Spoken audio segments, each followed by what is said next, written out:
Abdullah bin Umar radhiyallahu anhuma anna Rasulullah sallallahu alaihi wasallam qala asy-syu'mu fi thalathah fil mar'ati wal maskani wad dabbah. Kata Nabi sallallahu alaihi wasallam, perkara buruk itu terdapat pada 3 perkara, yakni yang selalu mendatangkan keburukan atau ia boleh mendatangkan kecelakaan kepada kita. Pertama, pada wanita, yang kedua tempat tinggal, yang ketiga kenderaan. Sebaliknya juga Nabi SAW bersabda, la syu'ma wa qad yakunu al-yumnu fid dari wal mar'ati wal faras. Tidak ada perkara yang buruk dan kebanyakan keberkatan itu terdapat pada rumah, yakni tempat tinggal wanita, iaitu isteri dan juga kenderaan. 2 hadis ni zahirnya nampak bertentangan, hadis yang pertama dengan hadis yang kedua. Sebenarnya kata Nabi SAW dalam hadis yang pertama yang diriwayatkan oleh Ibnu Umar, sekiranya kita tidak menjaga hak dalam memiliki 3 perkara tadi, maka kita menyebabkan diri kita berada dalam kecelakaan. Memiliki seorang isteri namun tidak mentarbiah, tidak menegur, tidak memberi hak sebagai seorang suami yang berkuasa di dalam rumah tangga, maka isteri akan menyebabkan, atau pasangan kita, kalau dia isteri suami dia, kalau dia suami isteri dia, mendatangkan kecelakaan kepada dia.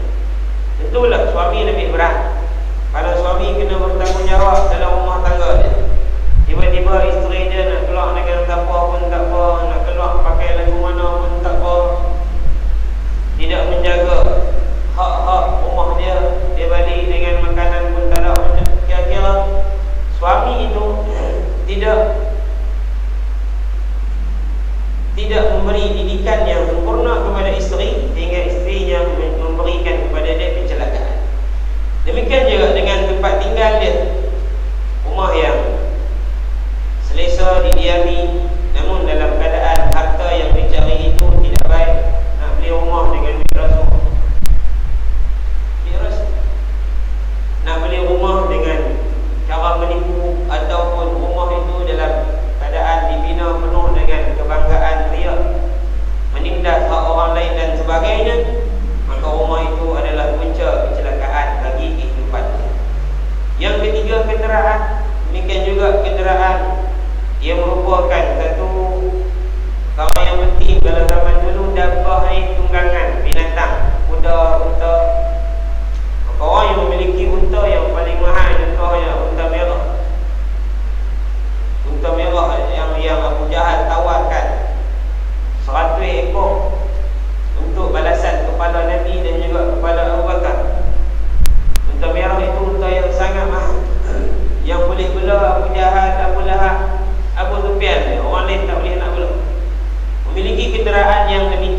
Bahan dia main yang Jumaat tu hebat.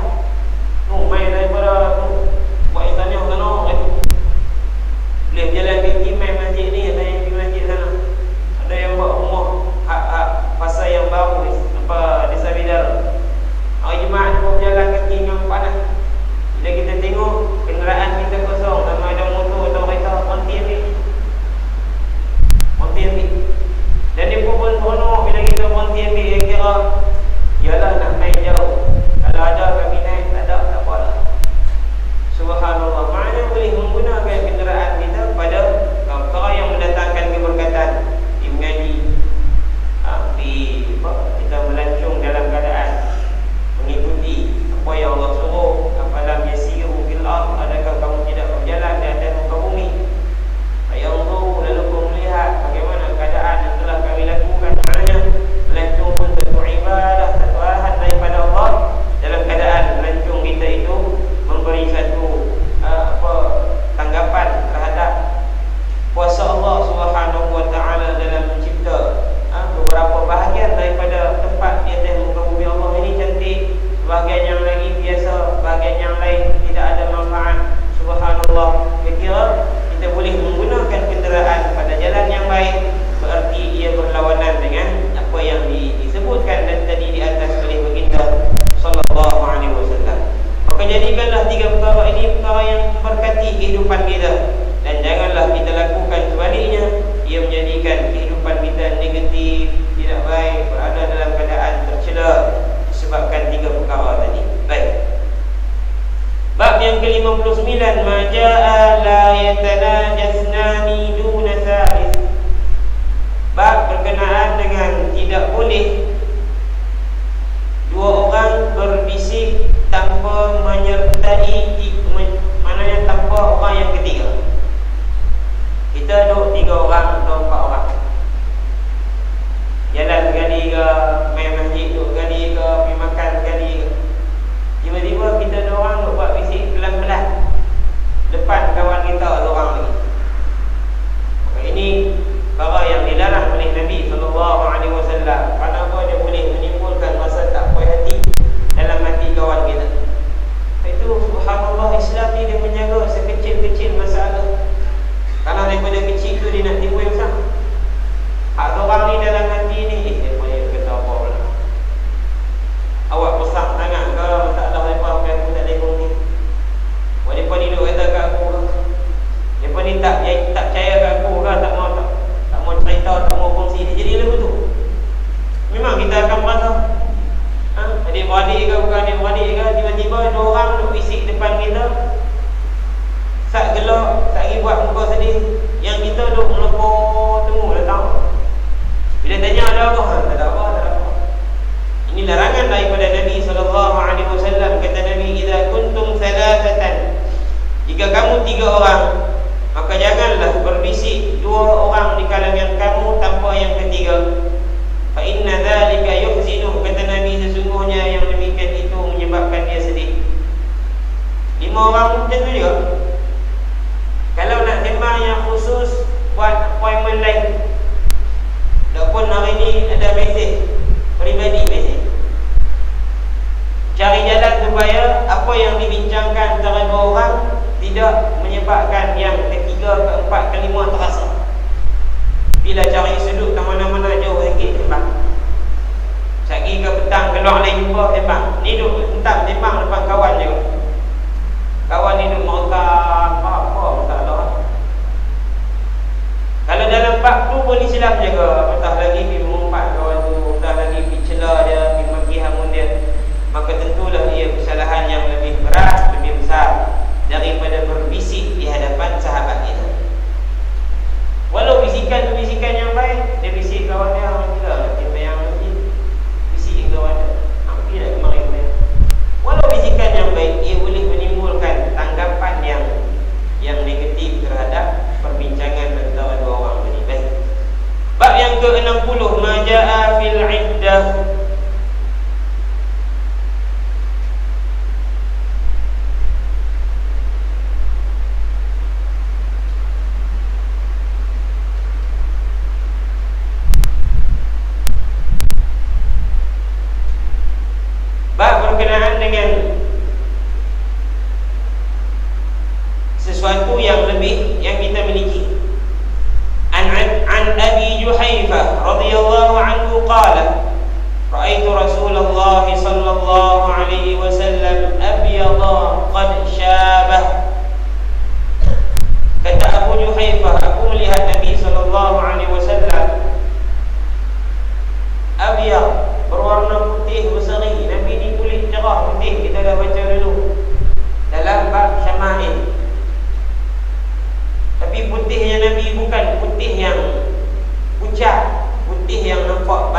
anhuma yushbihu, dan cucu Nabi yang bernama Hasan adalah orang yang paling mirip dengan Nabi sallallahu alaihi wasallam. Wajahnya, kulitnya, di segi rangka tubuh badannya, bahkan di segi akhlak.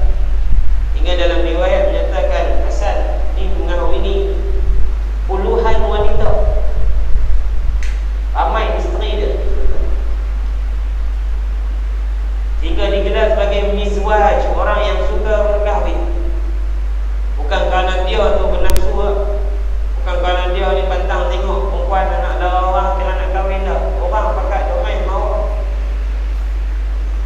pula kata menikah lah, sat pun tak apa. Jadi kalau boleh ada zuriat dengan kamu, kami sudah redha. Waktu dia jadi banyak. Sehingga Sayyidina Ali satu hari naik berkhutbah, dia kata la tuzawwiju ibni banatikum, hampa tolong jangan duk bagi kahwin anak perempuan apa kat anak. Tengok keturunan Nabi. Maknanya para sahabat, masyarakat nak dapat zuriat daripada keturunan Nabi sallallahu alaihi wasallam. Baik tu orang yang Habib Sayyid ni banyak isteri. Banyak isteri tu kan orang nak bagi. Kita tak Habib tak Sayyid ni, payahlah orang nak mau kan. Ngajak mata dah nak dengar orang tua tak lagi. Wa amara lana bi 13 qalusan. Dan Nabi sallallahu alaihi wasallam dia suruh kami diambil 13 ekor unta yang masih muda di satu tempat. Fadhahabna naqbidha, maka kami pun pergi ambil unta tadi. Fa'atana mautuhu, tengah kami sampai dia ada satu kawasan. Unta tu unta zakat Baitul Mal ataupun unta hasil peperangan, hasil rampasan perang. Telah dibahagikan, kumpul di situ. Jadi ada apa-apa, siapa yang miskin, siapa yang berhajat, Nabi akan minta ambil daripada situ bagi. Tengah kami duk pilih unta-unta tu nak ambil, datang berita kematian Nabi sallallahu alaihi wasallam. Sahabat ni bila dengar Nabi sallallahu alaihi wasallam wafat, pakat segera nak balik. Pakat segera balik. Sayyidina Abu Bakar pun duduk jauh sikit, dengar terus betul balik. Falam yu'tuna syai'a, dah Nabi janji dah kepada kami. Nabi dah janji hampa pergi ambil 13 ekor unta tu, bahagilah sama hampa. Bila Nabi wafat, sahabat sekat pemberian tu. Falam yu'tuna syai'an, mereka tak bagi apa dekat kami sesuatu pun. Maknanya sekat tu bukan halang, cuma nak bagi apa, nak susun balik. Biasalah peralihan kerajaan macam tu je. Daripada hak dulu dengan halal. Ada beberapa perkara yang disekat, tapi sekat tak nanti tak. Tapi pusat hiburan ayam, permainan dia langgawi je lah. Misalnya kita nak jual saham dia, nak swasta kan, subhanallah, dengan alasan tak mampu bayar. Wallahi kalau kita bertakwa, Allah bagi jalan keluar. Biasa peralihan kuasa. Demikian juga Sayyidina Abu Bakar bila mengambil alih, dia henti tak? Bukan maksud henti tak? Bila dah jadi khalifah, stabil keadaan, Sayyidina Abu Bakar pun berdiri, bangun, dan dia kata makanat lahu 'inda Rasulillah 'idatun falyajib. Apa yang pernah Nabi janji kepada dia, sesuatu sebelum kewafatan baginda, mai ambil hak dia. Faqumtu ilaihi, aku pun, kata Abu Juhaifah, bangun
Dia ada kuasa dia, bukan dibongkong dikawal oleh siapa. Jadi kena keluarkan apa yang dijanji itu daripada bahagian faraid, seolah-olah seperti hutang.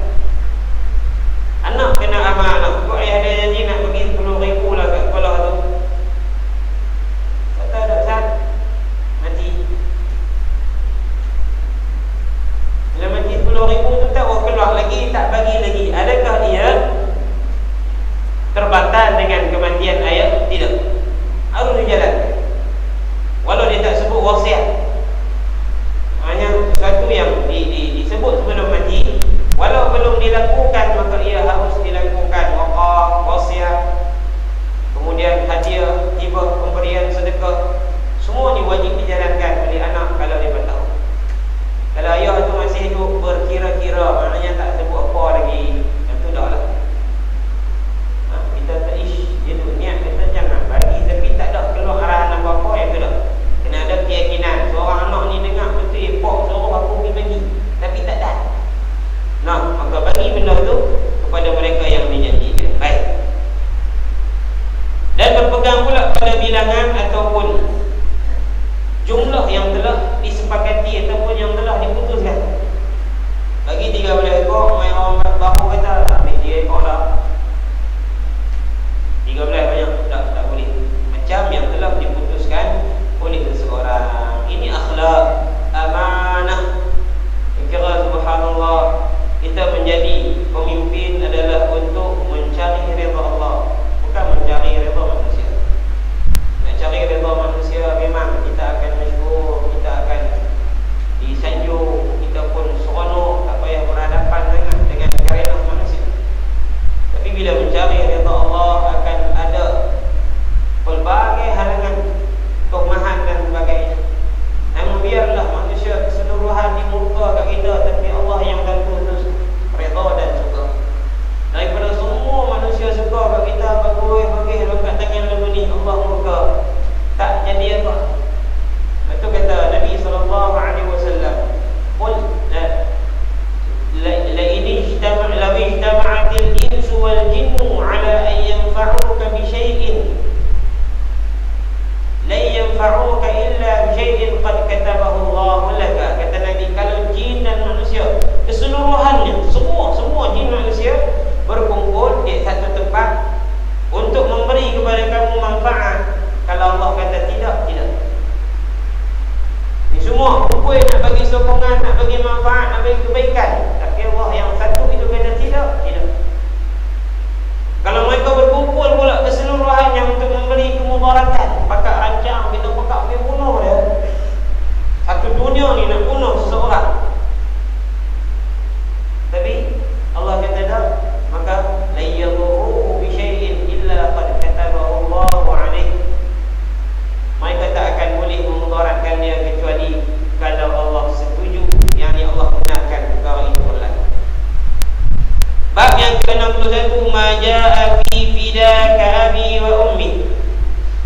Bab berkenaan dengan Nabi mempertaruhkan ibunya dan ayahnya untuk menaikkan semangat sahabat. Ni dia panggil apa? Kebiasaan orang Arab. Dia nak naikkan semangat seorang, dia kata fidaka abi wa ummi, ayahku dipertaruhkan untukmu dan ayah dan ibuku dipertaruhkan untukmu. Bukan bertaruh judi dah, maknanya nak bagi kamu semangat. Bila sahabat dengar Nabi kata mak dan ayah dia pun, maknanya aku lebih hebat daripada kedudukan ibu dan ayahnya, maka dia nak semangat. Berlaku kepada Sa'd bin Abi Waqqas.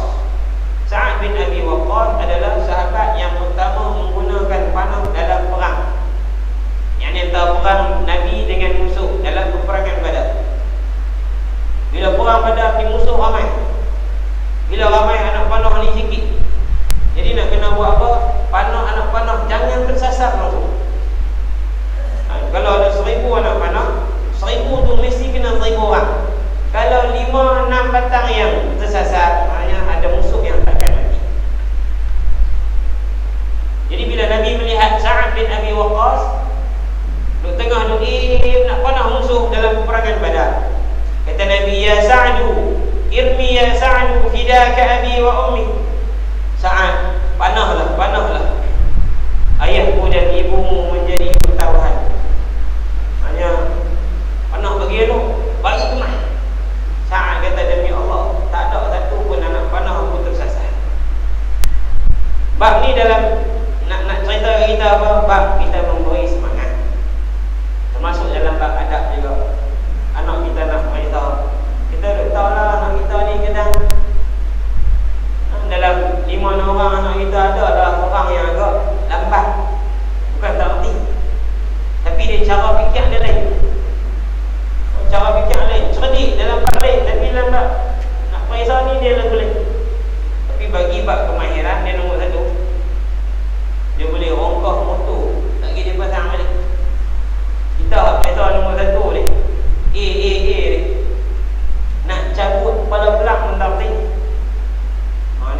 lebih daripada kemampuan mereka. Ini yang berlaku kepada Sa'ad bin Abi Waqqas.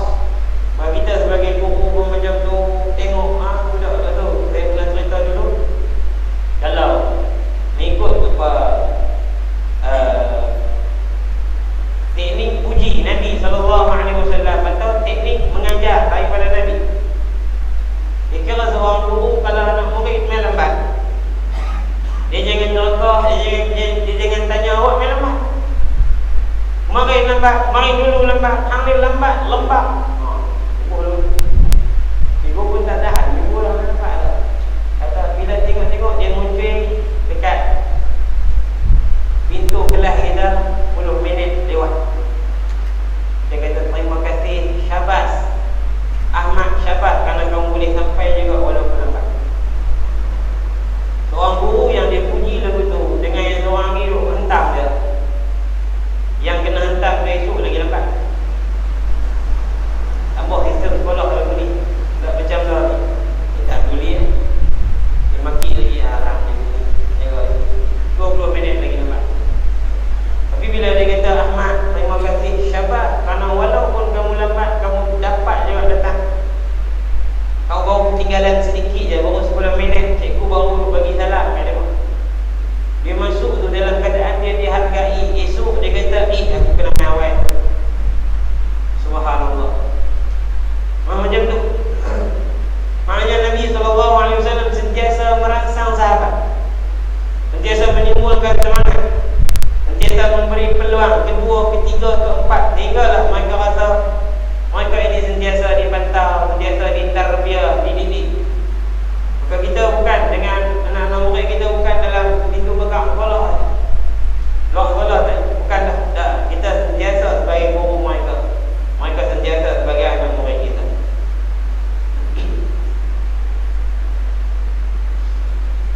Bab majaa fi ya bunayya. Tengok, hingga para ulama impun hadis yang menyatakan bab berkenaan dengan panggilan Nabi kepada anak-anak kecil dengan panggilan ya bunayya, wahai anak. Bukan anak Nabi ni. Nabi tak ada anak lelaki, semua wafat, meninggal dunia ketika kecil. Tapi bila jumpa anak tak apa, Nabi akan panggil ya bunayya, ya bunayya. Anas radhiyallahu anhu menceritakan bahawa Nabi memanggilnya ya bunayya, wahai anak. Hingga Anas ni dia lebih suka duduk rumah Nabi berbanding duduk rumah dia. 10 tahun dia duduk dengan Nabi, balik tidur rumah dia lah. Tapi kekerapan dia berada di rumah Nabi lagi banyak daripada dia duduk rumah mak dia. Dan mak dia pun tak rasa apa. Poklah cemburu hang dengan Nabi ya kira. Dengan mak hang tak boleh tak. Dia lagi seronok kerana apa? Dia tahu ada kebaikan ketika dia duduk di rumah Nabi. Demikian ibu-ibu kepada para ulama dahulunya berpisah dengan anak dari kecil. Kira-kira kita tengok cerita Allahumma salli ala Muhammad, Sayyidina Imam Syafi'i. Lepas dia ngaji di Mekah, umur dia belasan tahun, Gubernur Mekah tulis surat pergi ke Imam Malik, minta izin nak belajar dengan Imam Malik. Mak dia pula peluk nak raya ke apa dah, bahkan bagi semangat lagi yang pergi mengaji dia. Tapi tinggal berantau lama daripada Madinah lagi pergi Kufah, pergi ke Baghdad, dari Baghdad pergi ke Mesir hingga wafat di Mesir. Kita walau terpisah dengan anak dia, tetapi anak dia berada dalam kebaikan. Daripada duk tengok anak setiap hari bangun sembahyang malam, nak dengar cakap pun payah. Subhanallah. Nabi SAW demikian menjadikan Ibnu Umar, anak kepada Sayyidina Umar pun. Kira dia ikut Nabi je. Nabi mana aku ikut. Kadang dia ikut secara jelas, kadang dia ikut dari jauh. Dia nak tengok Nabi ni buat apa. Bukan nak mengintip kesalahan Nabi, kerana